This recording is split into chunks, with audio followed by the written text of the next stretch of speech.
This is CTV News with Nafisa Kareem. Ground's a lot softer, a lot easier for trees to essentially walk out of the ground when the wind hits. We were warned, and now it's here. Windy weather is battering Vancouver Island, and a flood watch is in effect. Also tonight. So my letter to Nanaimo City Council requests that councillor in particular, but all councillors that supported that motion, really give some consideration to the impact that motion could have. BC's forestry minister and a Nanaimo City councillor clash over a decision related to high emissions industry. Why both are arguing the other is overstepping. Plus, Adam finds out how a debilitating accident led to 3 decades worth of grateful gift giving. Later on the Sawatsky sign-off. Good evening. Thank you for joining us. It's been another wild weather day for Vancouver Island. Thousands are still without power, and there's another windstorm on our doorstep.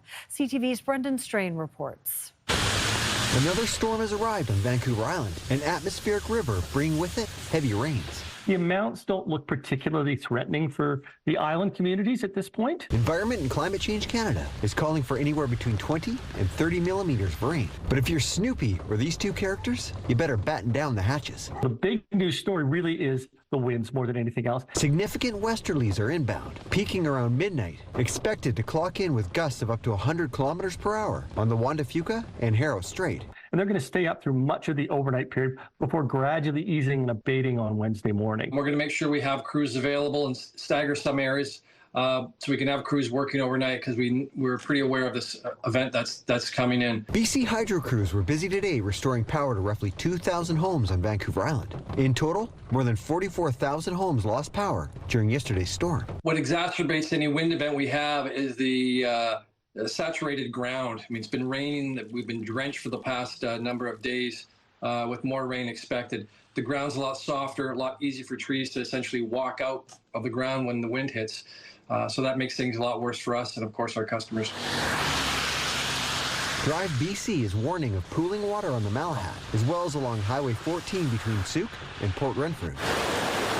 And the River Forecast Center has put all of Vancouver Island under a flood watch warning, as river levels are expected to rise, potentially spilling their banks. Could see branch failures, tree failures as we move forward, and probably fairly widespread power outages through the overnight hours into Wednesday morning associated with this system coming in. As for Snoopy, I think it should be brought down unless you want to, have it maybe surf its way across the Saturna Island or something of that nature. Brendan Strain, CTV News, Victoria. BC Hydro has increased its spill rate from the Comox Dam into the Puntledge River due to the recent rain. On Sunday, Hydro increased the flow from 100 cubic meters per second to 150. It expects those levels to remain and at times swelling to 200 cubic meters until Friday. The Comox Lake Reservoir has risen 70 centimeters since Friday and is approximately at 130 meters. Safety signage remains in place, reminding people to stay away from the high flows along sections of the river. In Campbell River, city officials are keeping a close eye on a hillside that gave way 2 years ago due to rain and forced the evacuations of an apartment complex. The city of Campbell River says there is some concern for an embankment along Highway 19A near Rotary Beach. The city says staff have been dispatched to assess the situation and will continue to monitor the area. In the meantime, people living in the area are being encouraged to contact the city if they notice anything out of the ordinary. Now, in 2023, a landslide behind a housing complex took out a parking facility and forced the evacuation of the building for safety. Now, weather aside, there is a planned road closure for a major route connecting Port Alberni and the west coast of the island. Highway 4 between Port Alberni Summit and Chalet Road will be closed Wednesday from 9 a.m. to 3 p.m. The planned work is to repair the shoulder and bank erosion next to the westbound lane near Cameron Lake. The work is not a result of current weather events, but rather ongoing follow-up work. After tomorrow, there are no further plans for highway closures to complete the project, which is expected to finish up at the end of January. BC's forestry minister is taking a shot at Nanaimo City Council after it decided to explore a zoning bylaw amendment for heavy industry.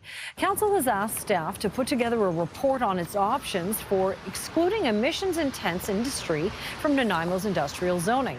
If that were approved, new proposals from heavy industry would have to go through a public hearing, staff research, and a vote by council. In a letter to council, Minister Ravi Parmar says this could hurt the Harmac Pacific pulp mill in Nanaimo by restricting the company's ability to invest in its future capacity. I do not want to see a business like Harmac that has employee ownership, that provides good paying, quality, family supporting jobs in Nanaimo and the Mid-Island region face any challenges. And so my letter to Nanaimo City Council requests that that councillor in particular, but all councillors that supported that motion, really give some consideration to the impact that that motion could have on Harmac's viability and prosperity moving forward. The councillor who brought this forward says he doesn't understand why Parmar is interfering because the motion doesn't affect Harmac's operations. It's important for citizens in Nanaimo to be able to take part in these kind of decisions. We have residents who have, thousands of residents who have purchased properties in, collectively in the billions of dollars, and they have a vested interest in the air that they breathe in our community. And so that was the reason why I did this.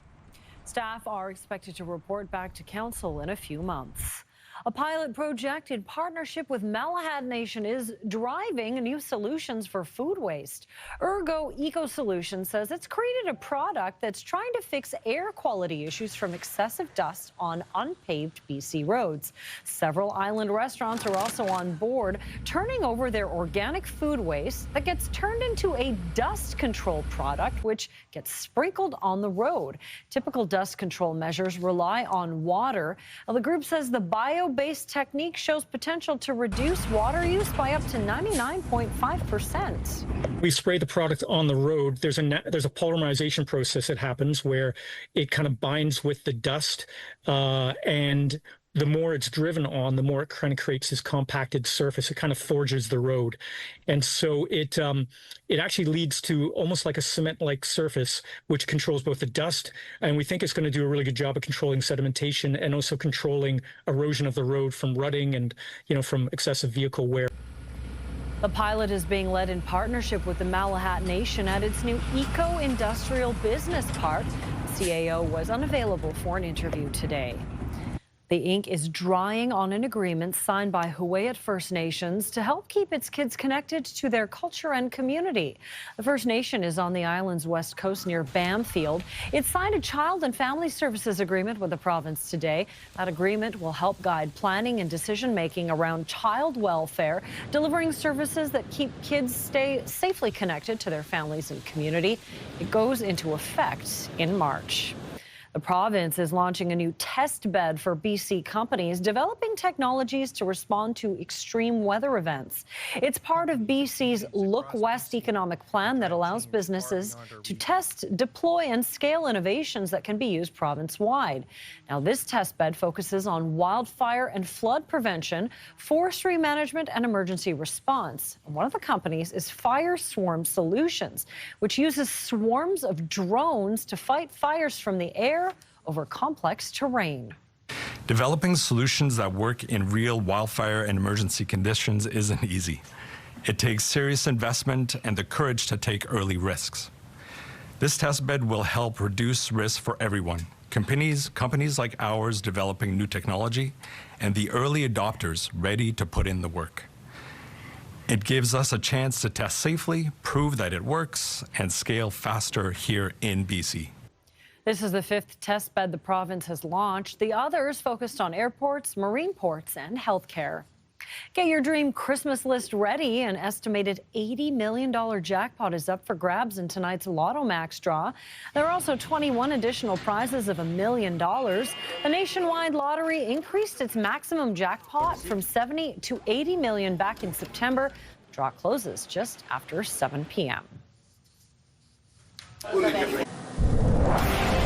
Rainy, a little breezy, and 9 degrees in Victoria right now. We have wind warnings and rainfall warnings in effect, some heavier, steadier rain, and some damaging wind gusts on the way for overnight tonight.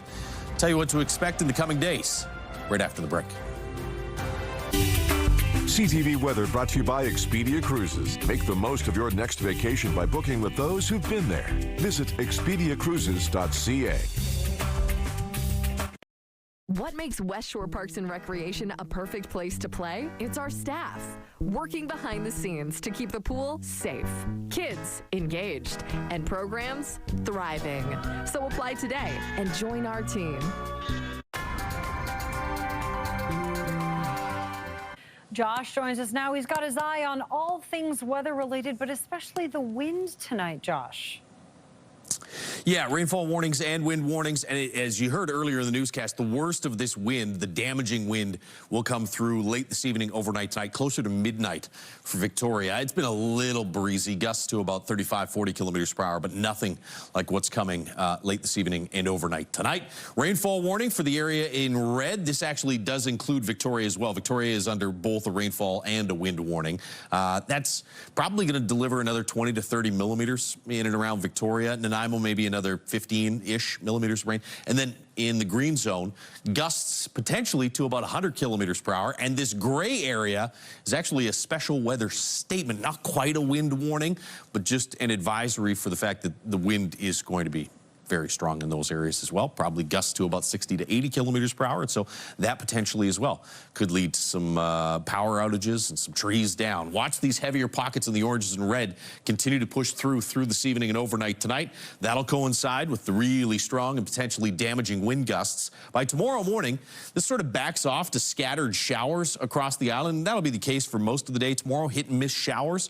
The wind, I think in Victoria, is still gusting to about 50 or 60 in the morning, should back off to about 30 to 40 kilometer per hour gusts in the afternoon. Watch Thursday. Here comes the next system. This is going to be some heavier, steadier pockets of rain once again. It's probably not as much as the past 24 hours, but 10 to maybe 20 millimeters of rain on Thursday in Victoria. Periods of rain tomorrow in the north, high of 5, some steadier rain and 5 degrees on Thursday. In fact, each of the next 5 days for the entire island has at least a chance of precipitation. And for inland areas, you also have a chance of a little bit of wet snow mixed in Thursday evening and again Saturday evening.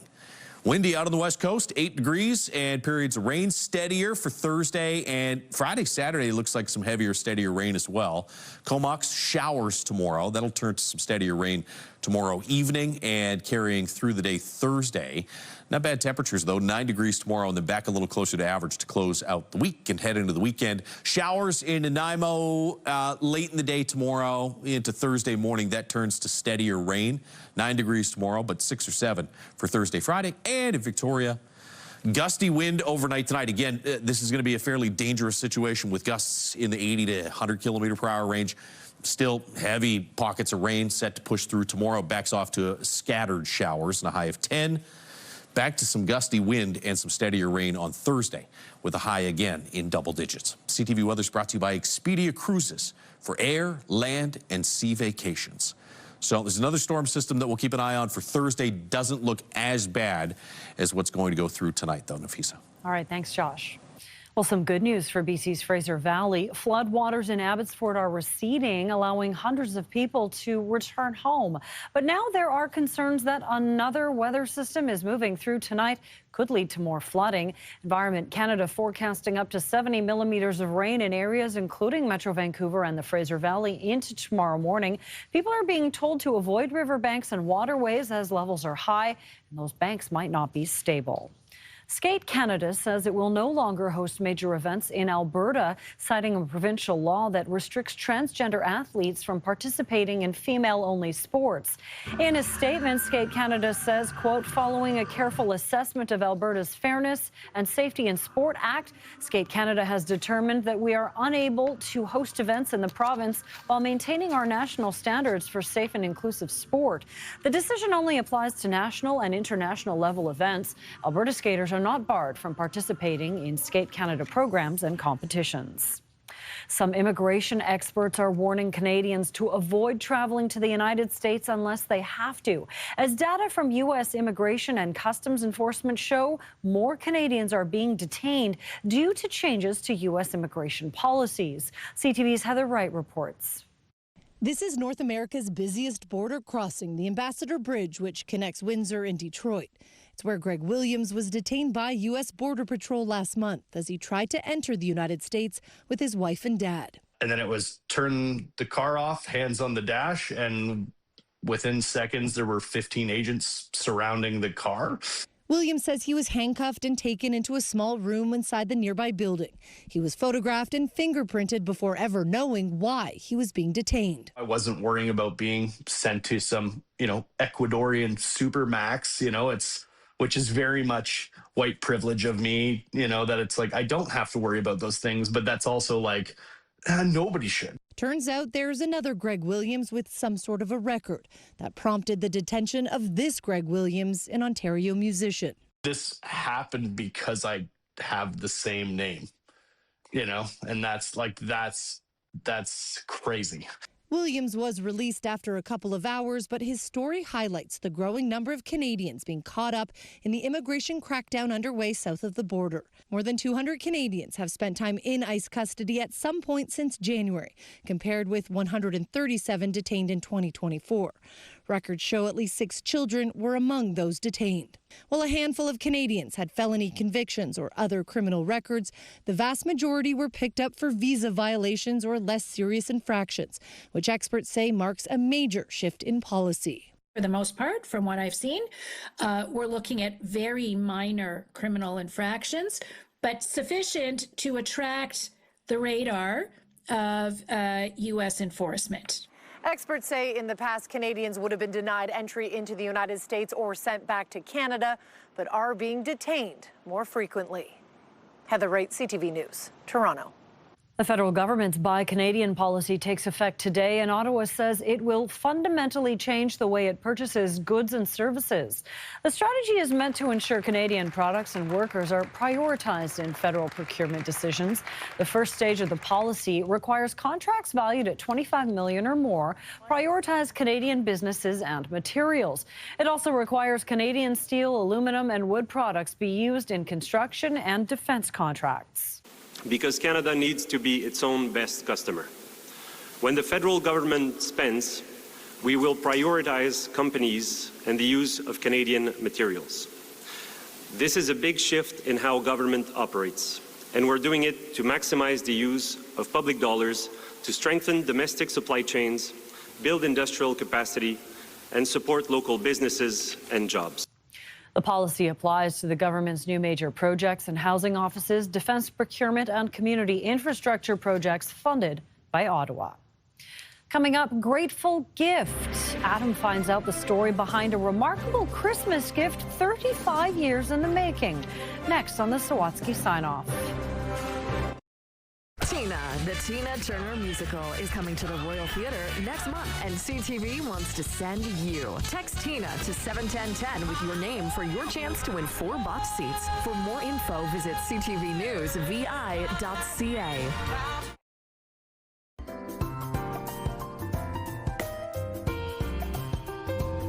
Finally, Adam finds out how an accident that occurred more than 3 decades ago is inspiring a grateful gift this Christmas on the Sawatsky Sign-Off. Below the clouds, Keiko Mori was vacationing on one of the remote Gulf Islands when she broke her ankle on a hike and fell into a cave. And I fell about 18 feet. And luckily, there was a rotten log where I landed, surrounded by all rock beds. Although she was grateful the log broke her fall, Keiko couldn't move and spent an hour and a half on the cave floor before being rescued by members of the Thetis Island Volunteer Fire Department. It was a horrendous job to come down, put me on a stretcher, carry me all the way up from the cave. And because there's no hospital on the island, Keiko was transported by boat to be treated for a broken back. Good news is I was not going to be quadriplegic. After being bedridden for months back home on the mainland, some tea. Keiko mailed a Christmas care package to the volunteers as thanks. I always thought without them, I wouldn't be here. And seeing as she's never stopped being grateful for every day, including seeing her son grow up to make her a grandmother, Keiko's never stopped sending the department Christmas gifts. I believe it's 35 years. Every year? Yes, every single year just before Christmas. Fire Chief Janine Caldback says that even though the original members of the rescue team are long gone, Keiko still sends hot drinks, sweet treats, and a letter updating the current team on how she spent the past year. We feel like she's part of our family as well, even though nobody has met her. She's important to us, and we're just thrilled that we're important to her. And Keiko plans to keep sending gifts for as long as she can, because it's important to recognize the volunteers who keep helping whenever they can. And this year, amazingly, I got this photo from the fire department holding my gifts. That's so great. So I'm going to put in a frame and put on the wall. A reminder of how this department's life-saving gift 35 years ago keeps giving, by Keiko living every moment of that life with gratitude that can't be contained. Adam Sawatsky, CTV News. That is it for CTV News Vancouver Island. Thank you so much for joining us. Good night.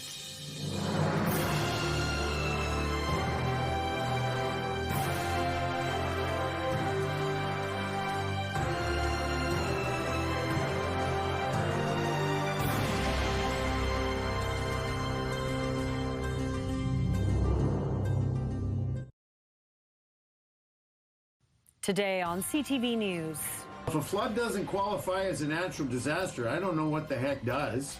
Serious questions about why the emergency alert system wasn't used when the floodwaters started rising in the Fraser Valley. Also tonight. Hi, I'm Daryl. It's clear British Columbia needs real change. From produce to politics, the former president of Save On Foods considers taking a crack at the BC Conservative leadership race. And he's in full flight mode. We're just going through Beatty. Hot pursuit. The view from the air as police in Abbotsford close in on the driver of a stolen vehicle.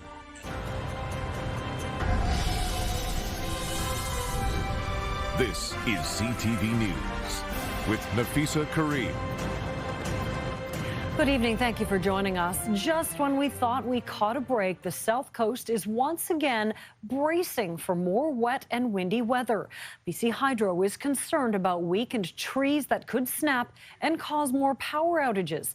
And people are once again being warned to stay away from rivers and streams. CTV's Dimitra Maragos joins us live with the latest from North Vancouver. Dimitra.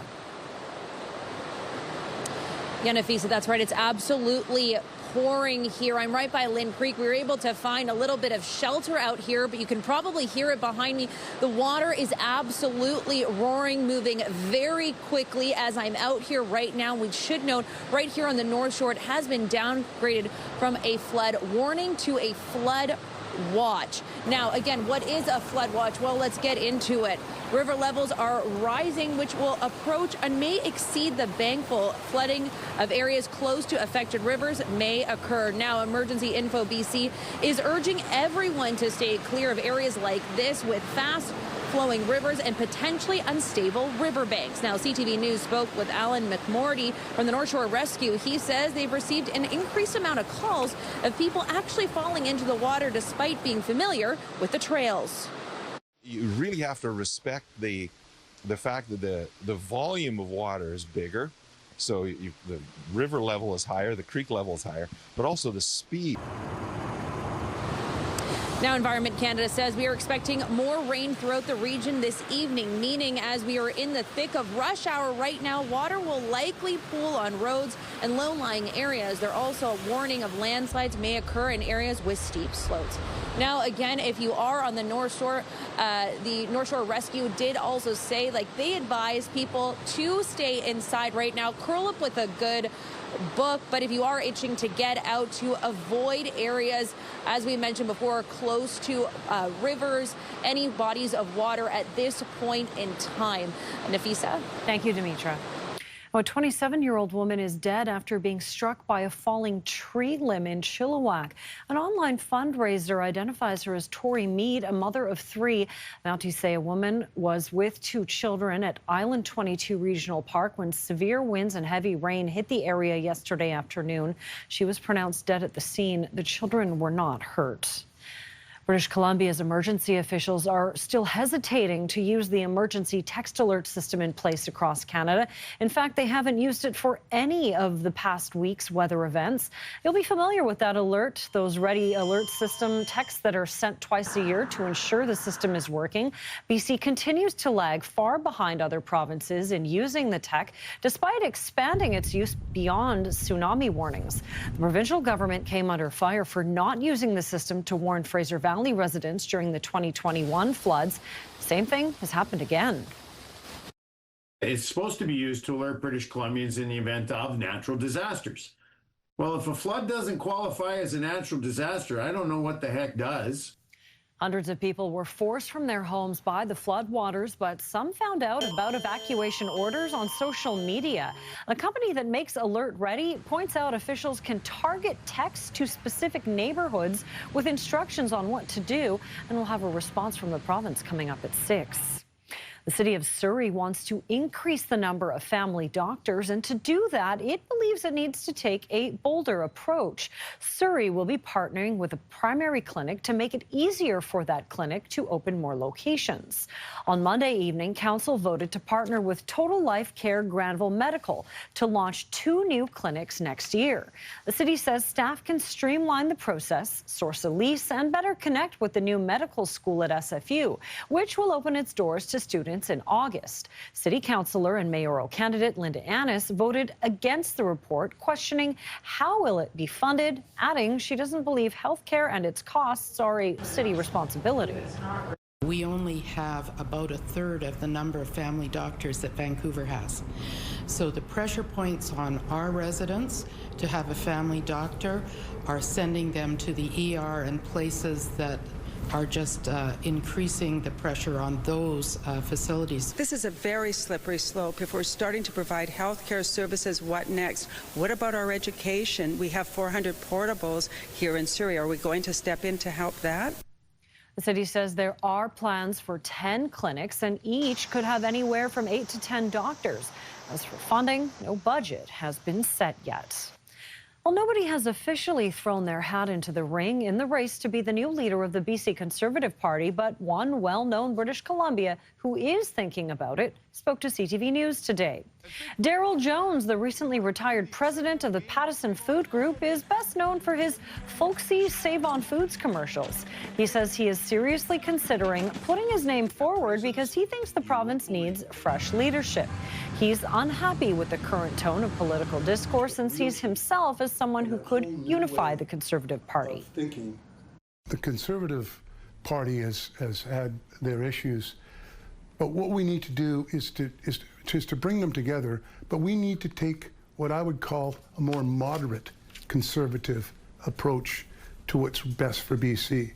Jones says he'll take some time to gauge the public interest in having him run for the leadership before deciding whether or not to officially become a candidate. The federal government has given the go-ahead to a massive mining company merger that could see billions of dollars invested in projects across BC. Anglo American and Teck Resources are combining to form Anglo Tech, with the company's head office to be located in Vancouver. The company says it plans to invest $10 billion over the next 15 years in major mining operations, including the Highland Valley copper mine near Logan Lake and other critical minerals projects across the province. The businesses across British Columbia that support mining, whether they be large or small, are going to see a benefit from that. So there are really going to be positive economic benefits, whether it's just here from the head office in Vancouver, but also right across the province. The Premier posting on X, great news for BC. New mining giant Anglo Tech will be the largest company in our province's history. They'll help unlock prosperity in the Northwest and deliver good jobs and benefits across the province.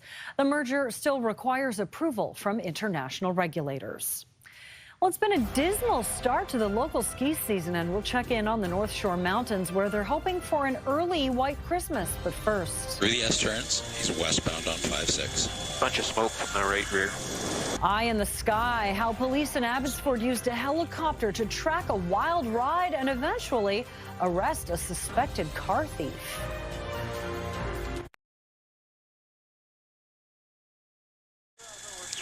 Ooh. Hey. Okay, he's arrestable for dangerous off for sure. Pose an ongoing risk. Police in Abbotsford got a bird's eye view of a dangerous driver in a stolen car last week. The Air One police helicopter was able to track the vehicle from above as officers coordinated efforts on the ground. The driver tried to run away after a spike belt and a successful pit maneuver brought the car to a stop. 40-year-old Dale McPherson has been charged with dangerous operation of a motor vehicle and flight from police. Well, skiers have had to patiently wait as rainstorms and warm December weather have pushed back the start of the season on the North Shore Mountains. But as CTV's Ben Nesbitt reports, there's optimism that a shift in the weather could mean opening day is right around the corner. With heavy rainfall and above-average temperatures, the snowpack levels on North Shore Mountains continue to be lacking. But experts say there is hope. By the end of the week, things could be shifting in the right direction. The empty chairlifts or closed signs aren't what skiers or the mountains want to see 16 days into December. At this time last year, both Cypress and Gross had been open for 3 weeks, while Seymour was just about to open. This season, Environment Canada says the recent very wet weather depleted what were already low snow levels. When we managed to put those atmosphere rivers and pointed them right at the south coast of British Columbia, we bounded freezing levels up substantially to well over 2,500 meters. And any precipitation that was coming down in the form of rain. So whatever snow we had up there, we washed it off. None of the three have solidified opening dates yet, but Seymour says it plans to provide an update Thursday, while Cypress says it's ready to go once there's enough snow, pointing out its latest ever opening came 30 years ago on December 23rd. Back then, we didn't have the snowmaking system we have now. We're much better equipped now to respond quickly once Mother Nature gives us the green light, the mountain said in a social media post. And according to EC, that green light could be on its way. We're seeing much more normal light conditions where the top of the North Shore Mountains is going to be seeing temperatures low enough to produce snowfall. The cooler temperatures, potentially good news for skiers and snowboarders eager to get their seasons underway. Ben Nesbitt, CTV News, West Vancouver. A BC curler paid a visit to a blood donation center in Abbotsford today, thanks to the donors who helped save her life. 20-year-old Brooklyn Alexic, who was featured in the documentary Curl Power, was diagnosed with a rare spinal cord inflammation in June that left her paralyzed from the neck down. Since then, she has undergone 14 plasma exchanges, each one requiring plasma from around 13 donors. Well, a group of donors gathered today to donate together in Brooklyn's name. I think if people are able to do it, it is important to give. And I think I didn't even know about this until this happened to me. And it's important to spread awareness about spreading plasma because it is valuable and it can help change people's lives. Canadian Blood Services says the busy holiday season is one of the most challenging times of the year for collecting donations. Well, she promised us all the weather, and we'll check in with Anne and see what she's serving up in her weather buffet. And later, a ghostly sight at a Washington State ferry terminal. A completely empty ship sails by. No crew, no lights. That story still to come as CTV News at 5 continues. Well, we heard it in Ben's story. Lots of raindrops, not a lot of snow there on our camera on Grouse Mountain. But, you know, you got a weather buffet that you're serving up, so maybe there's hope. There is hope as we head into the weekend. So fingers crossed we could see some white stuff on our local mountains and even at higher elevations here. But right now we are dealing with wind and rain warnings. So in purple, a yellow wind warning in effect for West Coast Vancouver Island, as well as Greater Victoria and parts of East Coast of Vancouver Island from the southwest, 70 kilometers an hour, gusting to 100 into tomorrow morning. Rainfall warnings in effect for Greater Victoria, as well as East Vancouver Island, parts of Metro Vancouver, the Fraser Valley and the Fraser Canyon. You'll see anywhere between 40 to 70 millimeters of rain. Mixed in with the rain is some wind for Fraser Valley East and that southwest, gusting to 90 kilometers an hour. So rain and wind for the hard-hit areas right now. For heading to the mountain passes, highway Highway snow expected, 20 to 30 centimeters expected for Highway 1 Rogers Pass, as well as Kootenay Pass, Coquihalla Highway, 25 to 35 centimeters of snow. Right through until tomorrow night, Okanagan Connector will see upwards of 15 centimeters of snow. A nice day, though, for the southern interior tomorrow. You're looking at a mix of sun and cloud. Temperatures between 7 and 8 from Kamloops right down to Sousse, with a few showers clearing out of the way. 4 degrees for Revelstoke and Cranbrook. For the central interior, mostly cloudy skies, a few flurries for Prince George. Sunny breaks for Coronel and Williams Lake. You're looking at flurries mixed in with some showers for Bella Coola along the coast with a high of 2. 5 centimeters of snow expected for Terrace, 5 to 10 centimeters for Fort St. John with a high of minus 20. Smithers, a mix of sun and cloud with a high of minus 3. For the North Island, you'll see unsettled conditions for Port Hardy, 5 degrees. Mostly cloudy skies, sunny breaks, and 9 for Campbell River and Comox. For the South Island, a few showers for Tofino and Port Alberni. Early morning showers clearing out of the way from Nanaimo right down to Victoria. Temperatures between 9 and 10 degrees. Unsettled and 8s for the Sunshine Coast. Up to Sea to Sky Highway, a chance of afternoon thunder showers for Squamish at 7. Early morning flurries clearing out of the way for Whistler with a high of 3. And across the lower mainland, we will start off sunny. Rain returns after the sun sets. We'll see temperatures between 8 and 9 degrees. Enjoy it. And then the rain will continue into Thursday. On Friday, we'll see some light rain. Saturday, we'll see cloudy skies, showers dropping down to 1 degree. Into Sunday, we'll see that rain-snow mix, a high of 4. Perfect way to welcome winter. It starts at 7:03 in the morning. Ooh, how about that? Very timely. Thanks, Anne. You're welcome. Well, a boarded-up backcountry lodge in BC's Yoho National Park, which once attracted guests from around the world, is expected to reopen for tourism. Parks Canada has just chosen a new operator for Twin Falls Chalet. CTV's Alessia Fieldberg explains the plans for the site. A 9-kilometer hike in Yoho National Park leads you to this National Historic Site, which has been boarded up for 5 years, but now has a new operator and is expected to reopen for tourism. The Twin Falls is a beautiful little spot. Absolutely excited to be a part of its future. Canadian Pacific Railway built Twin Falls Chalet in 1908 as a hiking destination for rail travelers. Parks Canada owns it, but leases it to operators for a cut of the profits. Since 1962, Fran Drummond had been running it as a tea house, cooking meals and hosting overnight guests with no electricity or plumbing. She was revered for her passion and dedication, but Parks said she was no longer meeting the terms of the agreement, so ended it in 2019. She's a very important part of the history of the park and history of the tea house. We got to a point where she was no longer able to continue and have meet the requirements of a license of occupation, and that's when we transitioned to seeking a new operator. Parks wanted it to continue operating as a tea house, but the new group chosen to run it realized that wouldn't be feasible. Foot traffic is around 50 people per day, which does not provide enough opportunity or traffic for enough revenue to operate it. Instead, Alpine Club of Canada is now preparing to offer it to visitors as a hut.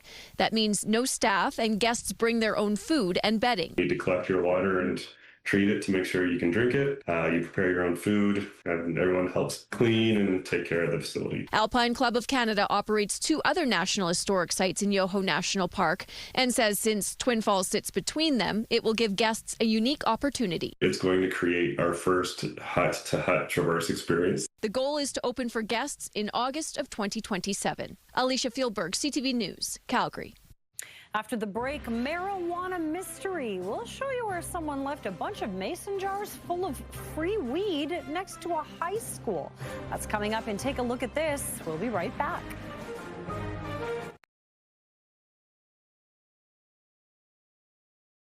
People have a right to know the truth. It belongs to 7 billion people. We're getting a first look today at Steven Spielberg's new movie. Disclosure Day is a return to the UFO genre for the legendary director known for classics like E.T. and Close Encounters of the Third Kind. The project has been kept mostly under wraps and has sparked all sorts of conspiracy theories online. You can catch it in theaters next June.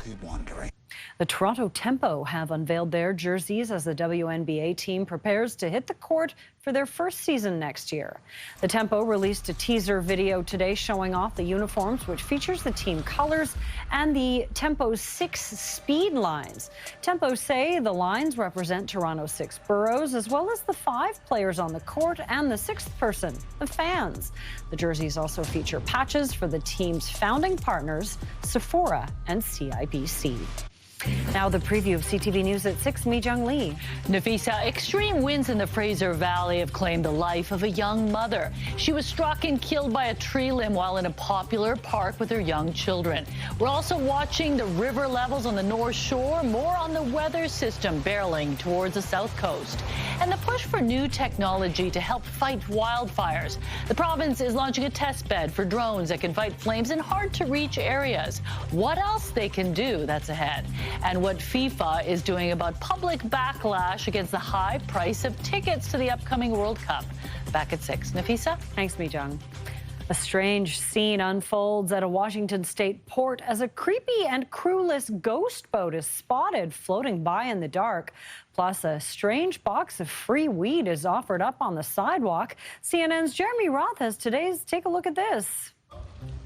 A haunting sight caught on camera in the Pacific Northwest as a creepy, darkened ship mysteriously floated into a ferry terminal in Washington state with no crew at the helm.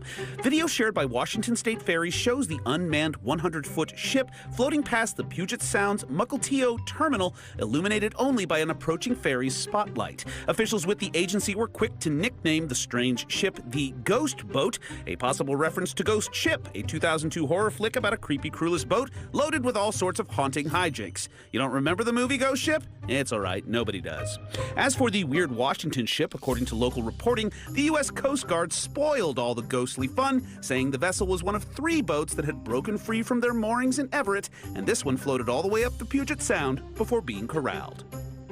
Speaking of strange sights, here's one that officials in Cleveland, Ohio say hasn't been seen in their neck of the woods in more than a century. A fisher, a tree-climbing predator related to the weasel, was spotted on a Metro Parks trail camera and confirmed by their wildlife ecologist, who said this is the first sighting of the species in Cuyahoga County since it disappeared in the 1800s, likely as a result of loss of habitat. Finally, in the vein of am I seeing things? Is everyone else seeing a sign that says free weed? That's exactly what police in Auburn, California say someone left, along with mason jars full of marijuana, outside of a high school. Officers quickly confiscated and disposed of the nifty green gifties, saying a big box of weed is not the way to spread holiday cheer. Some social media users disagreed, lamenting the fire sale shutdown. For Take a Look at This, I'm Jeremy Roth.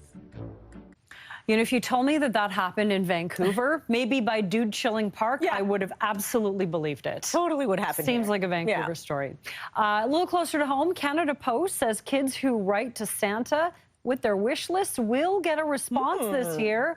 All letters with the HOHO postal code that are mailed by December 8th will be delivered. Now, exact delivery dates can't be confirmed, but Santa will respond to each letter. Wow. Last Christmas, a strike by postal workers meant St. Nick couldn't respond, but we're told he did read each letter. That's good. He's magic. Yeah, exactly. He can read them all. And now everybody gets a response? That's amazing. All right, I missed that deadline, unfortunately. Let's take a look at our scenic snapshot after the rain. A double rainbow on Vancouver Island at Arbutus Ridge. Thanks, Campbell, for sending this gorgeous photo in. And we want to see your scenic snapshot as well, so email us at scenicsnapshot@ctv.ca. What do you want for Christmas, Anne? Maybe Santa's watching. Okay, I would like a pony. A unicorn? A unicorn. Private jet? And something for my jet, because I already have it. Okay, right? Leather seats. Leather seats, you know everything. Mi-Jung will be back for CTV News at 6. Right now, here's Sandy Ronaldo with CTV National News. Good night.